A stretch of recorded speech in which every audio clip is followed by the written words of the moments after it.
Hey everybody, I'm Tom Vassell. Welcome to Week in Review. This is a kind of video that we do in a Dice Tower each week where we give you an index of the games that we put out or the reviews that we put out over the past week. We tell you short snippets of what we think of them. Then if you want to say, hey, I want to see the whole review, great. We have links in the description below. So let's get started. Hey everybody, I'm Garcia. Here's what I reviewed last week. So I reviewed Dandelions, which I rate a 6 out of 10. This is a reprint of a small production Japanese game called Birth originally. And it's a very light, straightforward, basically a roll and move that has a much nicer production than it originally did in Dandelions. A smaller box, beautiful artwork, and a nicer production. But it also has some missing variability that was in the original production of the game. And I'm not sure why, seeing as to how it would be very simple to include different alternate ways to set up the board. It's just not in the rulebook. The original game had player mats, or paper mats rather. And there were multiples with different number arrangements. In this one, they don't even talk about that. And it would be so easy, because now it's tiles. You could just literally move them around. I like the game. It's not a game I'm going to play every week or anything, but I enjoy it. It's very light. A couple of puzzly moments in it, but pretty and enjoyable for, I would say, non-gamers especially, or maybe younger players. I reviewed Come Together, which I rated a 7 out of 10. This is a really fun theme, a worker placement game in which you're putting on a music festival.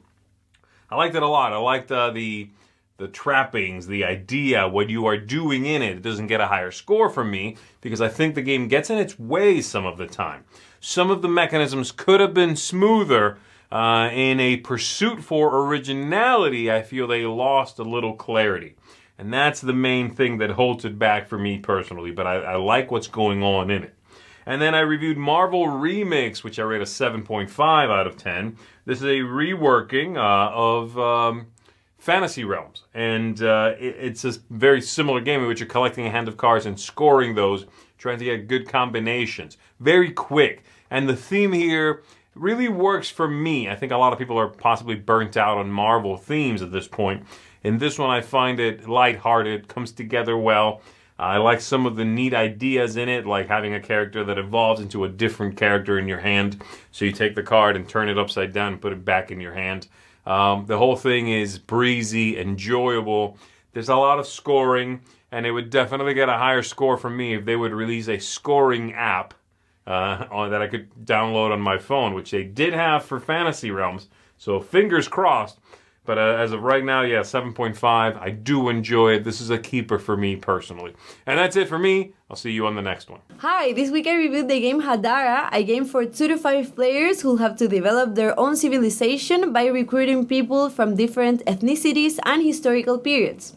It is a very tactical and interesting game, and for that reason I gave this one a 7.5 out of 10. Hope you like it. Hey everyone, Chris here. This week I took a look at quite a few games, starting off with Cartaventura Vinland. I gave a 6.5. This is a small box adventure game, choose your own decision, build out a map, kind of explore around it. I liked it. I would like to see the other games in this system. Maybe my opinion will go up, but 6.5, pretty good. Next up, Arkwright, the card game. This is another 6.5.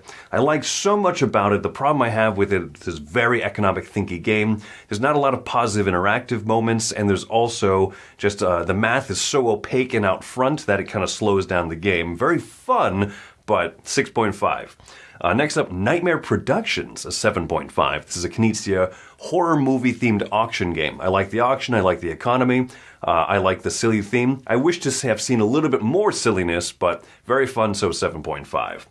Oathsworn, I also gave a 7.5. This is a huge, slightly daunting adventure game. But I really had fun with it. I think there's a lot of great mechanical decisions, the way that you play out your cards, the way that there is a lot of variety to the bosses and everything. Very impressive. And for me, I'm glad that there's a smaller version of it that's not 4 gigantic boxes full of miniatures. 7.5. Museum Suspects, I gave an 8.5. I really like this. A family-friendly kind of deduction-type game. It has a couple of neat twists in it that I haven't seen in other games. And I think that overall is just very fun, very approachable. But Next Station London, I gave a 9.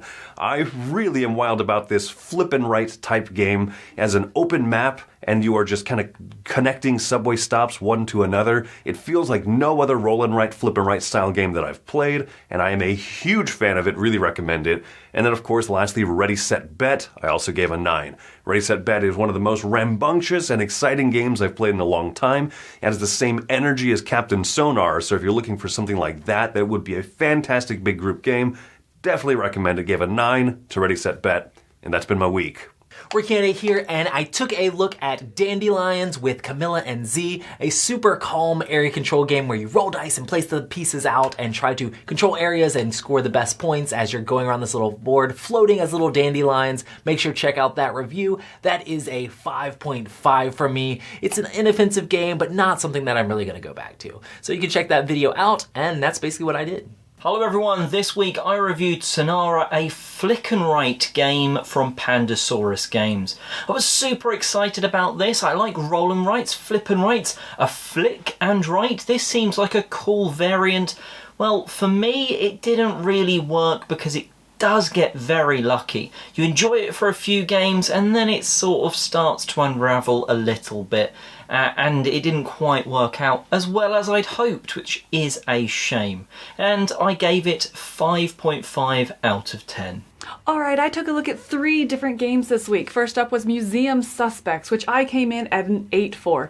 This is a deduction game in which you're trying to find the culprit. What I really liked about it was the investigator tokens. So you're kind of almost setting the market value a little bit on the clues as you look at them, and you're having to put one of your tokens on it.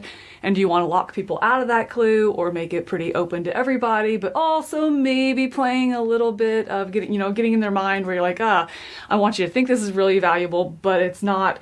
But also those tokens are also your scoring opportunities. So there's a lot to balance with the investigator tokens. I thought that was really unique and well handled in this. So I really enjoyed my plays. Definitely a lighter game, but one I can see myself bringing to the table pretty often. So Museum Suspects, I came in at an 8. Also took a look at one of my most anticipated games, which is Oathsworn. Came in at an 8 for now on this game. So a big qualifier there that this is just for now. I can see this definitely rising as I play more. It is a campaign style game. So as you kind of build your characters up. Loved the 2-part nature of this game. I love boss battlers. I really like going into a battle feeling just really empowered and beefed up and excited about different artifacts you've gotten. And this really provides that. And you have I don't know what the phase is called, maybe a village phase beforehand, where you're going through a town or going through the story. It's kind of the story phase where you're going through and different things are happening, you're making choices, and you know that those choices are going to directly affect your combat later or your storyline, but you don't know how. So there's a really good kind of angst that's built during that as you're building up and getting ready for this boss battler. And the boss battler, it's the combat system with the battle flow of the cards. It's just really unique, and so I very, very much enjoyed Oathsworn. Looking forward to more plays. Fully expect my score to rise on that. Just needs time. So that's going to be Oathsworn coming in at 8 for now. Finally took a look at Dandelions. Dandelions I came in at a 6 with. This is my personal score of this is 6. I think the game is perfectly fine. It is a lovely looking game. It's just a little too abstract for my personal taste.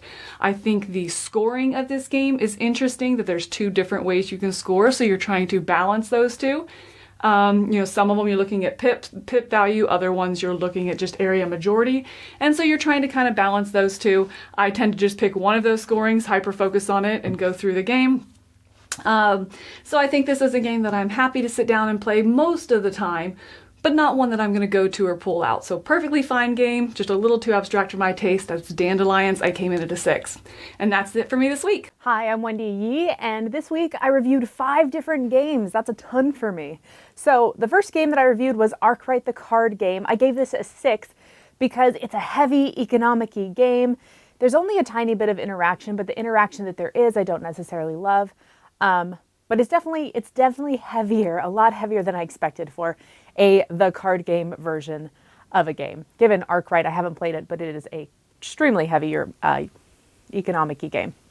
So the second game that I reviewed was Nightmare Productions. I also gave this a 6 for very different reasons. This is an auctioning game where you have this closed economy of money, and you're basically trying to create these horror movies. You're bidding on actors and directors and monsters and those kind of things. I'm not in love with auction games. And even the closed economy is interesting, but it's not great. It's not one that I want to keep coming back to. So I gave it a 6. My next one is Museum Suspects. I gave that a 7. This is a deduction game. It's very interesting because everyone looks at different private information, and then you decide how much you want that information to be worth, so to speak. But then you're also making guesses using the same value coins, or like different value coins, I guess, on these little characters. And so you're trying to figure out what you're going to do, who you're going to bet on, who you think is going to be the person who's the bad guy or the murderer or the whatever, the suspect. And so it's a very interesting deduction game. There's a lot going on. I enjoyed a lot about it, but I'm not going to keep coming back to it time and time again. But I do think that it's fun, and it's 8+, so it fits that kind of like older kid age.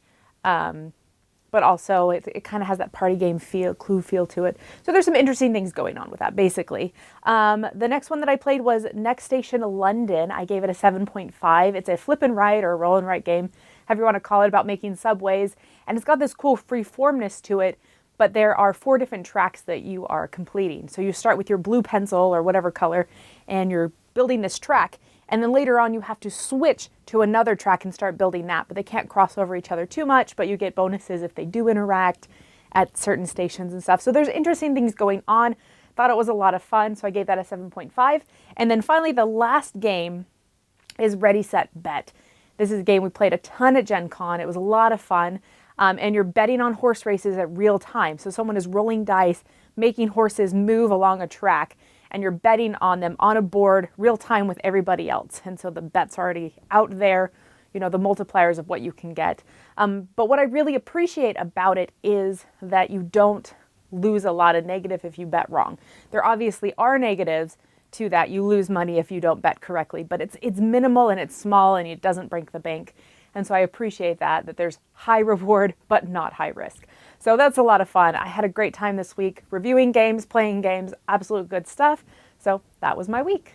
Hey there, everybody. It's Mike DeLisio, and this week I was a part of 4 reviews. First up, I reviewed Museum Suspects, which is a blue-orange game, a family-weight game of deduction and a little bit of betting. I gave this a 7 out of 10. I feel like for its intended audience, what I feel is the intended audience, which is essentially family gamers, it does some really neat things.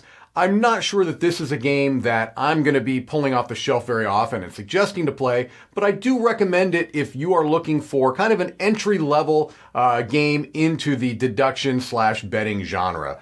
Next up is Ready, Set, Bet. I gave this a 7.5. This is a kind of a real-time betting game. It's framed around a horse race, and it can be, with the right group, a lot of frantic fun. I do think that it's going to be a relatively group-dependent game, and if you've got a group of people that are willing to stand up around the table and yell and cheer and kind of jockey for position, it could be fun. But if you've got kind of a more mellow, slow, deliberative crowd, it may not go over as well. Also, I reviewed Come Together, which I also rated a 7.5. This is a Euro game framed around a music festival in the 1960s, think Woodstock, and the theme does a lot of heavy lifting for me here. I really think the theme is terrific. I think that the theme actually works towards helping the players understand the game. Everything kind of makes sense as far as what you're doing. I do think that the game plays a little bit in fits and starts. It's not quite as smooth and elegant as I maybe would like. There are a couple of component issues that I have, but overall, it's a game that I enjoy. I will definitely be playing it again, and again, I love the theme. And then finally, I reviewed Nightmare Productions, which I gave an 8.5, a seal of excellence. This is a game that is based off of an older game from Reiner Knizia that was called Traumfabrik or Dream Factory. That was the version I had been familiar with. And now this is put in a horror movie setting. The publisher Trick or Treat Games tends to work with horror themes, and it's a closed auction or closed economy auction game where you are trying to make horror movies, getting directors and creatures, and it's just a load of fun. I've really always liked this game system. The theme works fine for it, actually works very well if you like this theme. A couple of small small mechanical changes from previous editions, but nothing too substantive. All right, well, that's it for me this week. Let's keep it moving. Okay, so for me, first of all, we have Squid Incorporated. This is a game about corporate water stuff. You're placing cards out and you're moving them around in the corporate structure. It's just not very interesting at all, and there's just too much luck for me to really like the game. Yak, oh man, this one, I wanted to like Yak, moving these beautiful cards here. It's from Pretzel Games, beautiful setup, but it's just so obvious as to what to do. I don't feel like there's any really interesting choices in the game. Both Yak and Squid Inc. I gave a 5 to. I also gave a 5 to Scandaloh, which is weird because it's a sequel to Awkward Guess, which I've given like a 9 to. I like Awkward Guess, a great deduction game. Scandaloh is very similar to Awkward Guess, but I find it to be too dense and too difficult to figure out how to solve the cases. Z and I took a look at E.T. Extra-Terrestrial, the game. I gave it a 6 out of 10. It's fine. It's a family game, but there's not a lot of replayability in it. It's going to kind of play out the same way each time. But if you have nostalgia for the movie, play it. Tapes. This is a game that you're measuring things like how many apples tall is Tom Vassell? How many bananas long is this table? How many soda cans? It's a funny concept, and it works a few times. 6 out of 10. Peekaboo Mouse. It's a cooperative memory game. Cooperative memory games are very good, I think, where you're shining a light in a house, looking through the windows, and then once the light goes off, you have to remember what's in there together. 7 out of 10 for kids. Next Station. This is a subway game where you're drawing different lines. I think it's a very interesting one. You have a flip and write style game.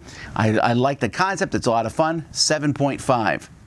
Marvel Remix. This is Fantasy Realms with a Marvel theme. I thought I would not like it since I do not like the Star Trek one. This one is much better. It's actually maybe simpler than Fantasy Realms, and I do like the Marvel theme on it. 8 out of 10. Some great games now. Oathsworn. 8.5. Man, I love this game. Yes, there's a few problems I have. The models are too big. Probably. The miniatures, the Snap miniature fit miniatures they made just aren't that great. But wow. Great story, great tactical battles, a 2-part game where I enjoy both parts of the game very much. Love this game.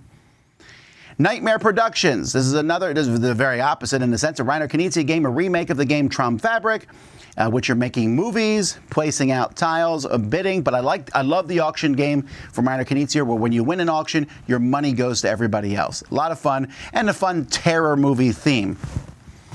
And then my favorite game of the week by a mile, 9.5, and I almost gave it a 10. Maybe when the app comes out, I will. Ready, Set, Bet. Ready, Set, Bet, a real-time horse racing betting game, which I predict is going to be very popular. Plays up to 8 players, everyone's screaming, yelling, and betting at the same time. It's frenetic. It's so much fun. I love it. I also did my top 10 capstone games. I did the top 10 games that are liars, games that tell you they're one thing and they're not. I did another shelf review in the Dice Tower Library, and I talked about how I upgraded the components for terraforming Mars. We also did all of our typical shows. We had crowd surfing, 2 board game breakfasts, a Q&A, lots of cool things for you to check out. Thanks for watching Week in Review. Until next time, I'm Tom Vassell, and you've been watching the Dice Tower channel.